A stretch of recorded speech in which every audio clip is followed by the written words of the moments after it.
Hello everyone. आज हम आपकी क्लास में डिस्कस करने वाले हैं नेक्स्ट पॉइंट।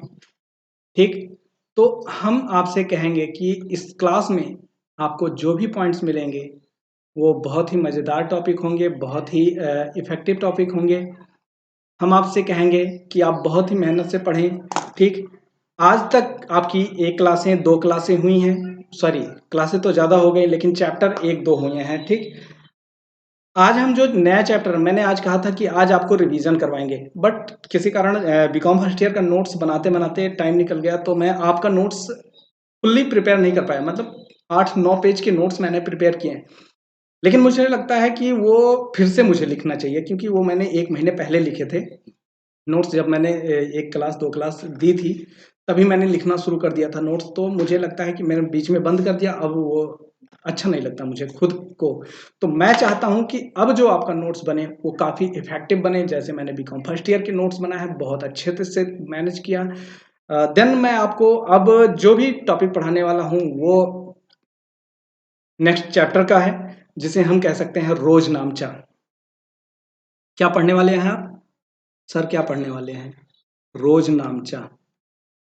सर हिंदी समझ में नहीं आ रही है ये चीज़ें। बेटा हिंदी में तो चिल्लाते हो, पढ़ा हो पढ़ा। जर्नल समझ में आ गया? हाँ सर ये तो समझ में आ गया आराम से कि जर्नल पढ़ना है। हाँ बेटा आपको जर्नल पढ़ना है। ठीक, तो अब आपको जर्नल पढ़ना है, और मैंने आपसे कहा कि अगर आपको जर्नल पढ़ना है तो आपको क्या करना पड़ेगा? मेरे साथ बहुत ही अच्छे तरीके से अच्छे वे में पढ़ना पड़ेगा। आज हम ऐसे ही पढ़ाएंगे। ठीक, तो आपको सबसे पहले हम शुरू करते हैं जो रोज नामचा है। जर्नल शब्द जो है वो हमारा किससे लिया गया है, कहाँ से आया है? तो रोज नामचा जो शब्द है वो हम कह सकते हैं अंग्रेजी भाषा के अंग्रेजी भाषा के किस शब्द से बना है? बोलो। जर्नल से। ये जो जर्नल है वो अंग्रेजी भाषा है। ठीक, तो अंग्रेजी भाषा हो गया। अब अंग्रेजी भाषा में हो गया क्या? जर्नल बना है। और जर्नल का जो मतलब है, हम कह सकते हैं, 1 मिनट, जो जर्नल का मतलब है वो क्या है? बोलो। जर्नल का जो मतलब है वो क्या है? सर इससे पहले ये बता दो कि इसकी उत्पत्ति कहाँ से हुई। तो जर्नल शब्द की उत्पत्ति जो हुई है वो कहाँ से हुई है? उत्पत्ति जो हुई है वो कहाँ से हुई है? सर के फ्रेंच भाषा के किस शब्द से हुई है? सर फ्रेंच भाषा के जर शब्द से हुई है। किससे? जर शब्द से। हाँ सर जी। अच्छा, जर शब्द का मतलब क्या होता है? जर शब्द का मतलब क्या होता है? तो जर शब्द का मतलब होता है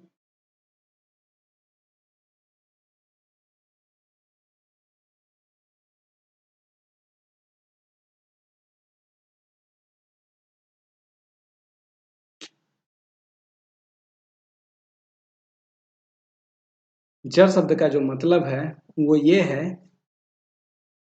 क्या है? जड़ शब्द का मतलब, कलर चेंज कर। जड़ शब्द का जो अर्थ है वो क्या है? डायरी। डायरी या सर क्या? दिन। डायरी या दिन। अच्छा सर। सर समझ में नहीं आया, थोड़ा सा बता दो फिर से।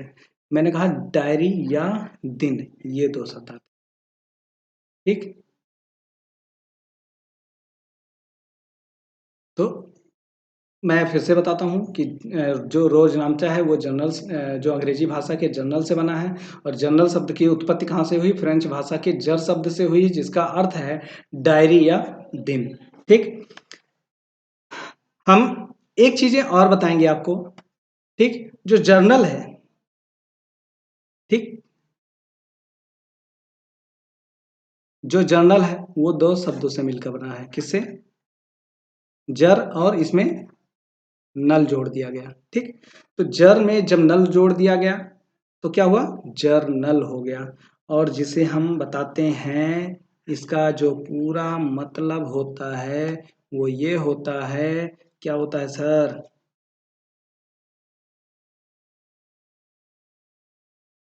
प्रतिदिन का लेखा। आई थिंक स्पेस छोटा होगा, लेकिन मैं बड़ा बड़ा लिख रहा हूँ तो आपको समझ में आता होगा बहुत अच्छे से। मैं यहाँ इसलिए इस पेज को बड़ा नहीं किया ताकि मुझे थोड़ी सी क्या हो, प्रॉब्लम ना हो, मतलब कहीं ना कहीं इस पेज को थोड़ा सा पढ़ाने में बड़ा अच्छा है। ये देखो,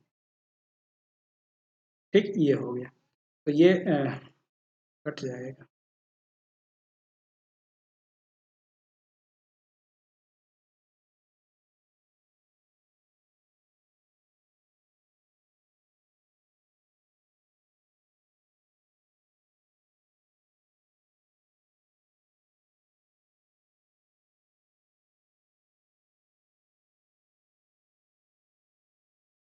ये चलो आगे। ठीक, तो प्रतिदिन का लेखा मान लेंगे। क्या मानेंगे? प्रतिदिन का लेखा मान लेंगे, ठीक, जिसे हम इंग्लिश में कहेंगे डेली रिकॉर्ड्स।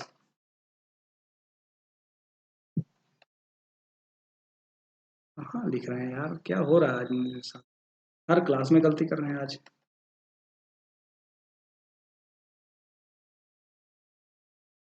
आज बहुत ज्यादा पढ़ा दिया ना।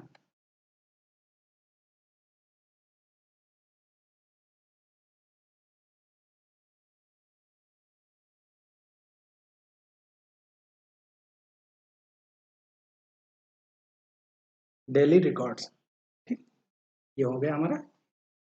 तो जर्नल, जो जर्नल था, जर और नल से मिला था, जिसका मतलब था प्रतिदिन का लेखा, और जिसे हिंदी में डेली रिकॉर्ड्स कहते थे। ठीक, मतलब प्रतिदिन लिखते थे। एक शब्द और अगर पढ़ें तो हम कह सकते हैं कि जो हमारा रोज नामचा था, रोज का मतलब होता था, रोज का मतलब क्या होता था? प्रतिदिन। ध्यान दीजिएगा, जो रोज, और नल मतलब कह सकते हैं नामचा, नामचा। तो नामचा का जो अर्थ था वो क्या था?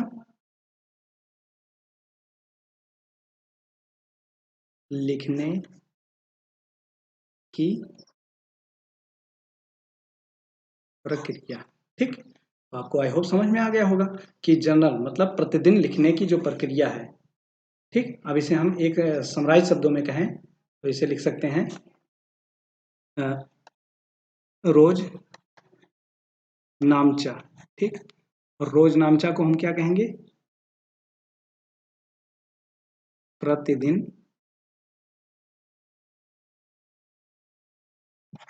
लिखने की प्रक्रिया।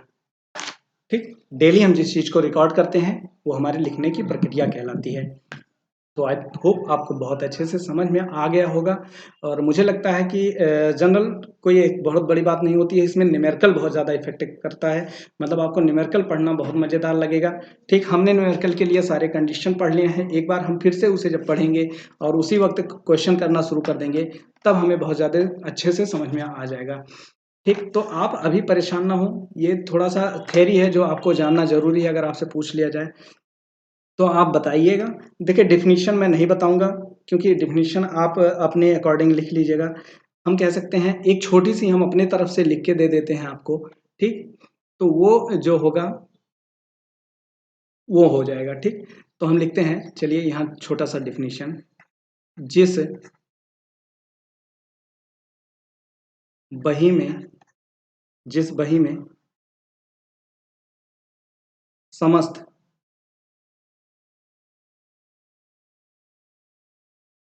समस्त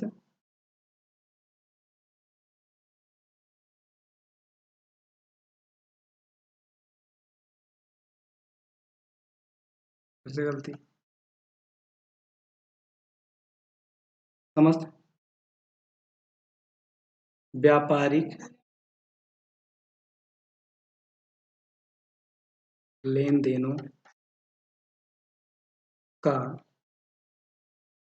लेन देनों को लिखते हैं, को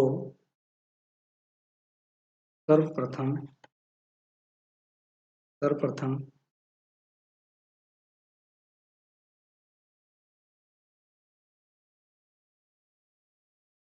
सुव्यवस्थित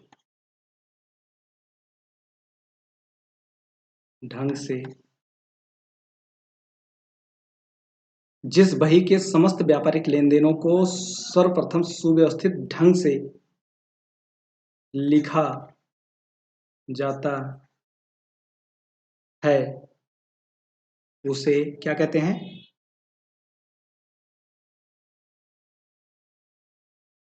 उसे रोजनामचा कहा जाता है। क्लियर? ये आपको अच्छा, मुझे एक चीज लग रहा है कि मैं और पेज पे लिखता था, मतलब इसी को अभी यहाँ पे क्लिक कर दूं यहाँ पे तो बड़ा हो जाएगा, ये पूरा पेज बड़ा सा हो जाएगा पूरे स्क्रीन पे, लेकिन मुझे लग रहा है वहां लिखने से बढ़िया यहाँ मजा आ रहा है, यहाँ पे बड़ा इफेक्टिव लिखा रहा है।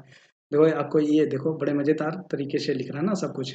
हाँ, अब यही डेली पढ़ेंगे हम। हाँ सर, बड़ा अच्छा लग रहा है यहाँ पे लिखने में और कलरफुल बन रहा है हमारा। ठीक, तो हम यहीं पे डेली पढ़ेंगे। चलिए, तो आपको ये समझ में आ गया होगा। ठीक, ये पार्ट्स आपको समझ में आ गया होगा। ठीक, अब हम पढ़ते हैं कुछ और चीजें, वो पढ़ेंगे। क्या पढ़ेंगे सर? अब हम जिसे कह सकते हैं रोजनामचा के उद्देश्य, महत्व और लाभ, ये तीन चीजें हम पढ़ेंगे सर यहाँ पे। ठीक, तो लाभ या उद्देश्य या महत्व कह सकते हैं, ये पढ़ेंगे हम।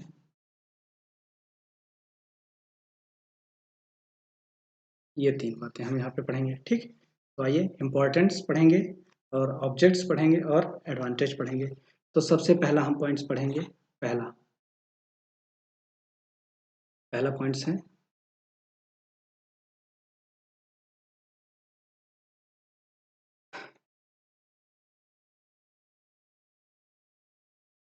सभी लेन देनों का लेखा का जानकारी, सभी लेन देनों की जानकारी।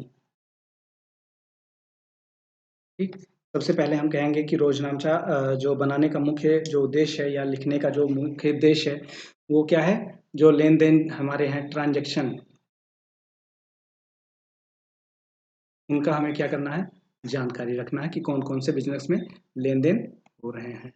ठीक, दूसरा हमारा है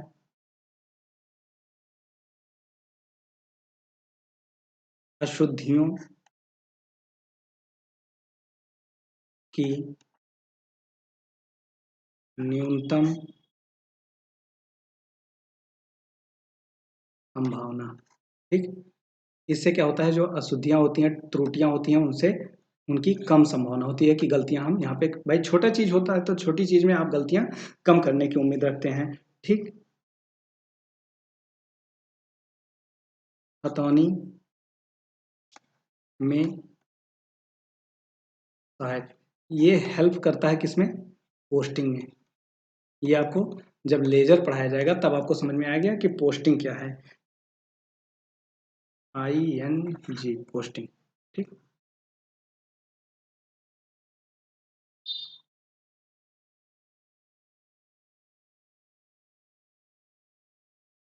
की पोस्टिंग क्या होती है, मतलब इसको जब हम क्या करते हैं बिजनेस के, मतलब जनरल जो ट्रांजैक्शन है, मतलब जनरल से जब लेजर में ट्रांसफर करते हैं तो उसे पोस्टिंग कहते हैं। ठीक, चौथा, बोलो क्या होगा? आप सब भी थोड़ा ध्यान लगाओ, दिमाग। तो हम कह सकते हैं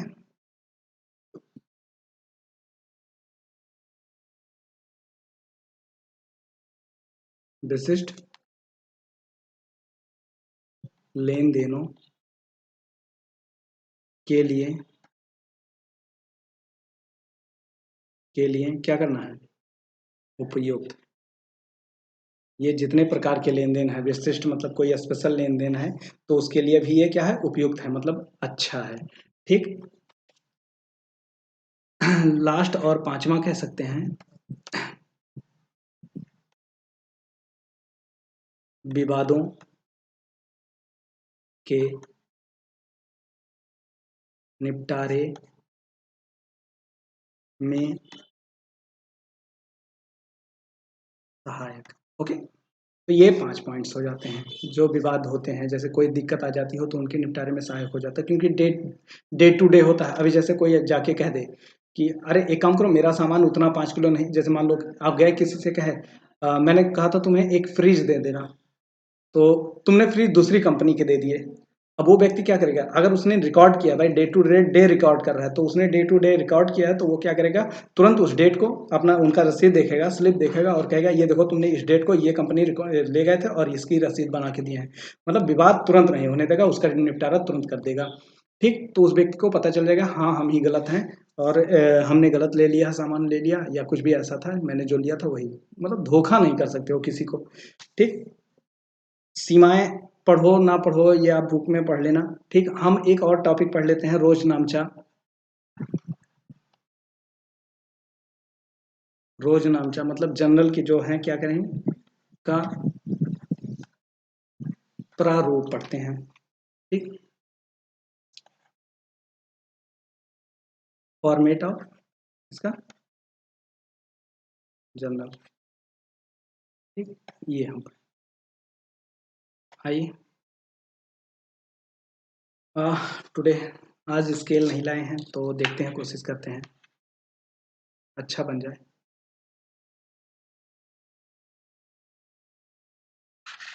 हाँ,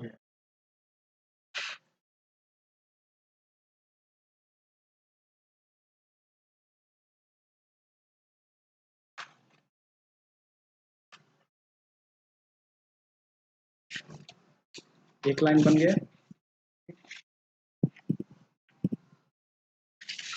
और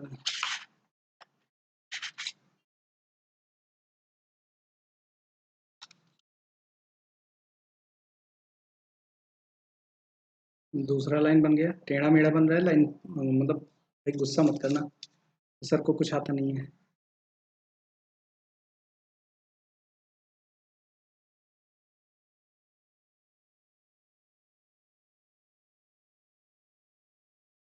मजेदार बन रहा है ना।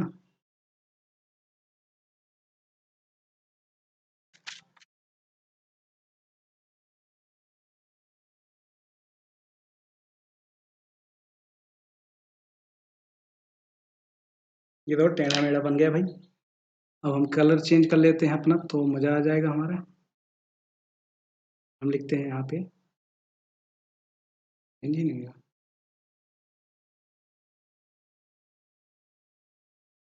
डेट लिखते हैं। ठीक,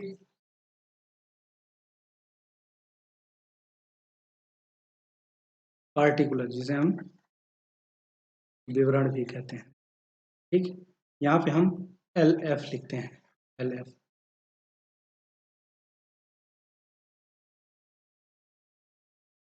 लेजर फोलियो। ठीक, ये हमारा डेबिट अमाउंट होता है और ये हमारा क्रेडिट। जो डेबिट अमाउंट होगा उसे यहाँ पे लिखेंगे, जो क्रेडिट होगा वो यहाँ पे लिखेंगे। अब कैसे, यहाँ पे हम सबसे पहले ईयर लिखेंगे। ठीक, और इसके जस्ट सामने ये वाली लाइन हम छोड़ते चले जाएंगे, यहाँ रुपये का चिन्ह लगाएंगे, ये इफेक्टिव तरीके से। फिर हम यहाँ पे लिखेंगे मंथ और डेट, डेट और मंथ लिखेंगे। ठीक, उसके बाद हम लिखेंगे क्या, यहाँ पे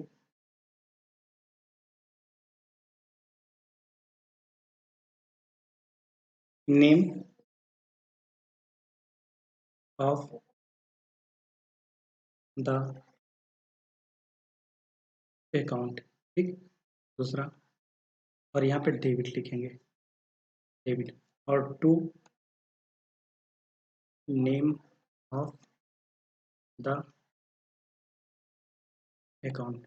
यहाँ पे क्रेडिट नहीं लिखेंगे क्योंकि जो टू है वो ऑलरेडी किसको डिफाइन करता है, to is equal to credit. ठीक, तो ये टू जो हमारा है वो ऑलरेडी क्रेडिट को, इसका अमाउंट यहाँ पे आप लिखोगे।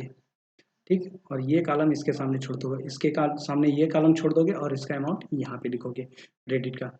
उसके बाद हम यहाँ से इसे लॉक कर देंगे। क्या करेंगे, यहाँ से इसको लॉक कर देंगे, बंद कर देंगे, और इसमें हम क्या करेंगे, नरेशन लिखेंगे, और हम कह सकते हैं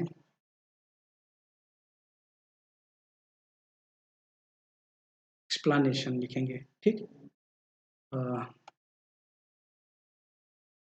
टोटल, और इसमें कुछ नहीं होता, मतलब क्या किए हैं हम, इस चीज़ को यहाँ पे एक्सप्लेन करेंगे। उसके बाद लास्ट में हम क्या करेंगे, टोटल कर देंगे। क्लियर? तो आपको ये फॉर्मेट समझ में आ गया होगा, और आप इसे बना भी लीजिएगा। ठीक, आइए हम एक क्वेश्चन करते हैं जिसमें हम थोड़ा सा देखेंगे। मान लो कहते हैं, एक क्वेश्चन है, राम ने नकद माल खरीदा। अभी हम करवाएंगे नहीं, जनरल एंट्री हम कल से करवाना शुरू करेंगे। ठीक, आज बस खाली आपको ये बताना है, और आप इसको बढ़िया से फॉर्मेट को समझिए, अच्छे से समझिए, और भी चीज़ें आपको बताएंगे। राम ने माल खरीदा 5,000 रुपये का। कितने का? 5,000 रुपये का। तो 5,000 रुपये का जब राम ने माल खरीदा है, तो आप ध्यान दीजिए, हम कुछ आज एग्जाम्पल टाइप के ऐसे लेके चलेंगे। तो हम फॉर्मेट बनाएं या ना बनाएं, तो हम सबसे पहले यहाँ पे डेट कॉलम लिखेंगे। ठीक, हम बार बार पार्टिकुलर, लेजर फोलियो, और डेबिट अमाउंट, और क्रेडिट अमाउंट, ये आप ध्यान रखिएगा। अब इसके नीचे हम डेट मान लो, सन मान लो ये 2001 है। ठीक, तो इसके नीचे कुछ नहीं, यहाँ पे अमाउंट का चिन्ह, यहाँ पे अमाउंट का चिन्ह, आप उसको फिल करिएगा। ठीक, ये लॉक होने के बाद यहाँ से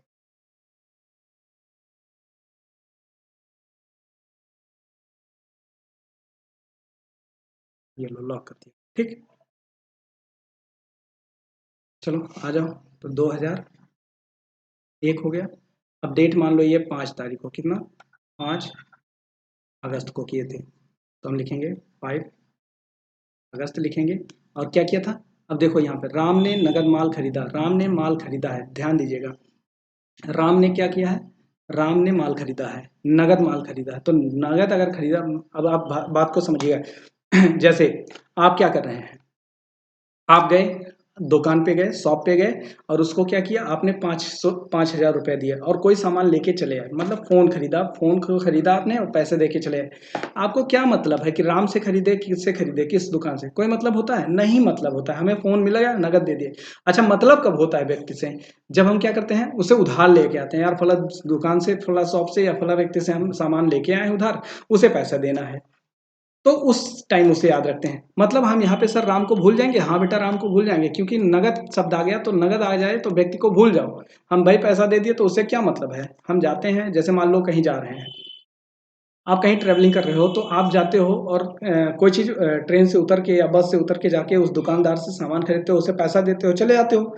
क्या उस व्यक्ति से मतलब होता है? नहीं मतलब होता सर, बिल्कुल नहीं मतलब होता। हम तो उससे जानते भी नहीं है कि वो कहाँ का है, क्या है, बस हम उतरे सामान लेके चले आए। तो भाई उस व्यक्ति से हमें कोई मतलब नहीं है। क्यों? क्योंकि हमने नगद सामान खरीदा। और जब उधार खरीदेंगे सर, तब जाके हम उससे कहेंगे भाई मुझे ये सामान दे दो, मुझे बहुत दिक्कत है, मुझे भूख लगी है, ऐसा कुछ, मतलब सामान खरीदे और पैसा नहीं दिए।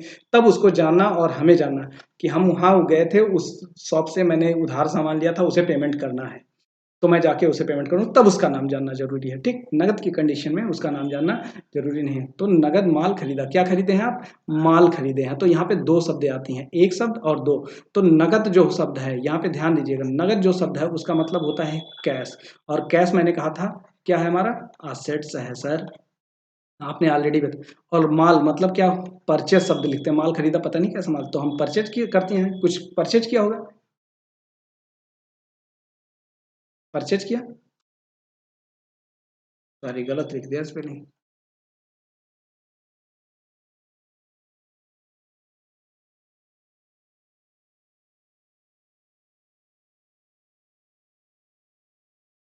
परचेज। ठीक, तो परचेज मैंने कहा था आपको एक्सपेंस है, कहाँ पे, अगर ये परचेज नगद जो है वो आपका माल, माल मतलब हमने लिख लिया, चलो इसे लिख लो, माल मतलब परचेज हो गया, परचेज क्या, माल खरीदा। अगर माल खरीदे हो तो परचेज किए हो, परचेज किए मतलब एक्सपेंस आपने किया। और नगद है तो नगद मतलब क्या किया आपने, कैश है, और कैश मतलब असेट्स है। अच्छा, असेट्स आ रहा है जा रहा है, और अगर सर माल खरीदेंगे तो पैसा जाएगा, पैसा ये असेट्स क्या है, जा रहा है, जा रहा है। और एक्सपेंस क्या है, खर्चा हो रहा है। ठीक। अब मैंने कहा था अगर आपका खर्चा हो तो आप उसे नॉमिनल अकाउंट में क्या करेंगे, डेबिट कर देंगे। ठीक। हाँ सर, बिल्कुल कहा था। फिर एक बात और, मैंने कहा था अगर पैसा आपका जा रहा है तो आपका असेट्स अगर क्या हो रहा है, जो असेट्स जाए उसे डेबिट करते हैं, और नॉमिनल अकाउंट में अगर खर्चा हो रहा है तो उसे डेबिट करते हैं। सर गलत बता रहे हो। हाँ, मैं जानता था कि आप टोकोगे, क्योंकि आपको आता है तभी आप टोक दिए मुझे कि सर ये गलत बता रहे हो। बिल्कुल मुझे पता था आप टोक दोगे, तो इसलिए मैंने क्रेडिट कर दिया कि जो जा रहा है सर वो उसे क्रेडिट कर दो, अगर असेट्स आ रहा है तो डेबिट कर दो। तो सर मेरे पास से पैसा जा रहा है तो इसे क्रेडिट कर देंगे, और डेबिट किसे कर देंगे, इसको। देखो दोनों चीजें क्लियर हो गई ना। तो हम आपको क्या करते हैं, इसे मिटा देते हैं। अगर आपको ये चीज़ें नहीं समझ में आई तो फिर से बैक करके आप कर लीजिएगा। तो हम एंट्री क्या लिखेंगे, एंट्री हम लिखेंगे, इसलिए इसे मिटा देते हैं। सॉरी मैंने गलती कर दिया, यहीं पे लिख दिया। ठीक, अभी पीछे वाले पेज पे लिख देते हैं ताकि आपको फिर से,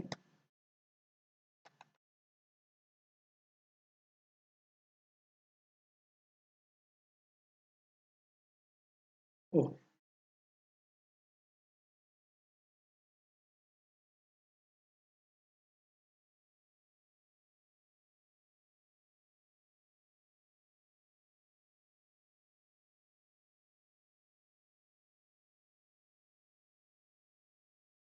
चलो हम क्या लिखेंगे, 5 अगस्त को सर लिखेंगे। क्या जा रहा था भाई आपका, फिर से लिख लेते हैं क्या। यहाँ पे दो शब्द आया, नकद आया और क्या आया, माल खरीदा। ठीक। अगर नगद शब्द को हम इंग्लिश में क्या कहेंगे, कैश कहेंगे। इसको क्या कहेंगे सर, क्या कहेंगे, परचेज किया। ठीक। अगर नगद कैश आपका है तो हम मानेंगे कि असेट्स है, हमारा संपत्ति है, और परचेज को हमारा क्या मानेंगे, एक्सपेंस है सर। ठीक, जिसे हम खर्चा कहेंगे। हाँ सर, असेट्स हमारा जो होता है वो रियल अकाउंट होता है, रियल अकाउंट होता है। खर्चा हमारा जो होता है वो क्या है, क्या, देखो मेरा लैपटॉप थोड़ा डिम हो गया, मतलब डिस्चार्ज होने वाला है, तो अब क्लासें बंद करनी पड़ेगी। नॉमिनल अकाउंट है। रियल में कहता है जो आए उसे डेबिट करो और जो जाए उसे क्रेडिट करो। इसके भी दो पार्ट हैं, डेबिट और क्रेडिट। तो नॉमिनल अकाउंट में कहता है कि अगर एक्सपेंस है या लॉस है तो डेबिट करो, और इनकम है या गेन है तो क्रेडिट करो। तो हमारा सर तो यहाँ पे क्या हुआ है, ध्यान दीजिए, हमारा यहाँ पे तो सर डेबिट तब होगा जो इनकम हुआ, एक्सपेंस हुआ तो एक्सपेंस तो हुआ ही सर। तो हम इसका मतलब इसको हम क्या करेंगे, परचेज को हम क्या करेंगे, परचेज को हम डेबिट कर देंगे। क्लियर हो गया, परचेज को हम क्या करेंगे, डेबिट कर देंगे। सर आए तो डेबिट, जाए तो क्रेडिट। सर पैसा जा रहा है, तो जा रहा है तो हम क्या करेंगे, इसे कैश को क्रेडिट कर देंगे। क्लियर हो गया। तो एक को डेबिट, किसको, परचेज को डेबिट करेंगे, और कैश को क्रेडिट। और एंट्री करते हैं। ठीक। तो यहाँ पे लिखते हैं हम